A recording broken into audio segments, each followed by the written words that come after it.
The Christmas Coat, author unknown. I remember my first Christmas adventure with Grandma. I was just a kid. I remember tearing across town on my bike to visit her on the day my big sister dropped the bomb.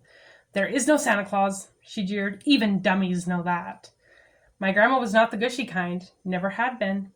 I fled to her house that day because I knew she would be straight with me. I knew Grandma always told the truth, and I knew that the truth always went down a whole lot easier when swallowed with one of her world famous cinnamon buns. I knew they were world famous because Grandma said so. It had to be true. Grandma was home and the buns were still warm. Between bites, I told her everything. She was ready for me. No Santa Claus, she snorted. Ridiculous. Don't believe it.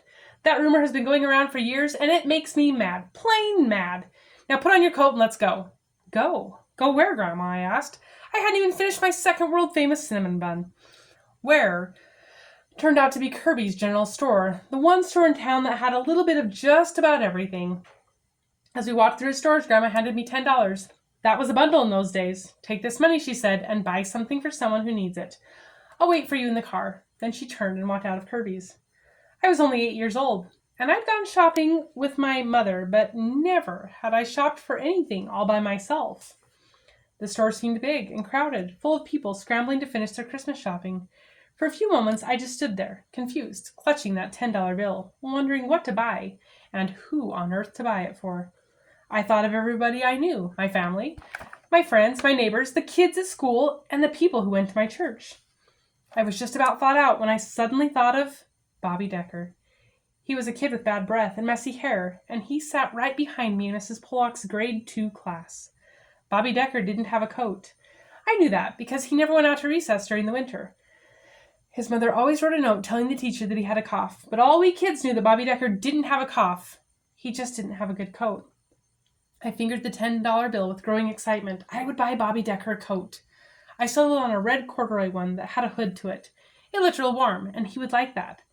Is this a Christmas present for someone? The lady behind the counter asked kindly as I laid my $10 down.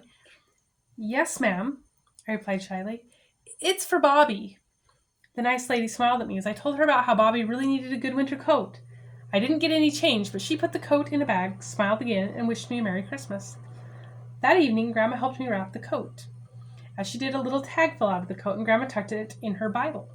We wrapped it in Christmas paper and ribbons and wrote, "To Bobby," from Santa Claus on it. Grandma said that Santa always insisted on secrecy. Then she drove me over to Bobby Decker's house, explaining as we went that I was now and forever, officially, one of Santa's helpers.